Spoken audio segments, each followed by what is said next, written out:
একটা কথা হচ্ছে যে কঠোর পরিশ্রম করলেই কিন্তু মানুষ সফল হয় না।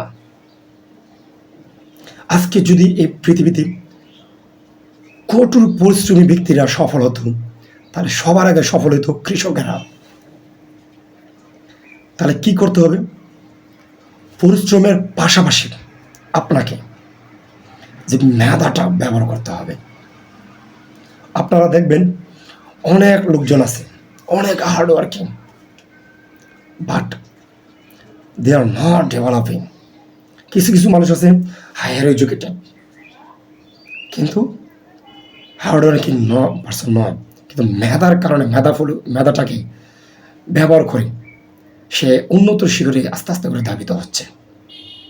তাই আমরা যে যত কিছু বলি, হার্ডওয়ার্কিং আপনাকে উন্নত শিখরে পৌঁছে দেবে না। হার্ডওয়ার্কিং করলে যে আপনি সফল হবেন বিষয়টা এমন না।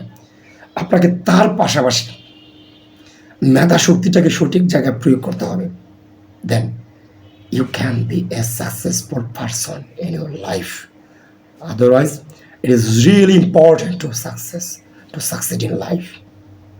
So, আমি যে কথাটা বলবো, আপনি মেধাটাকে ব্যবহার করেন how to be a successful in your life. Thank you so much.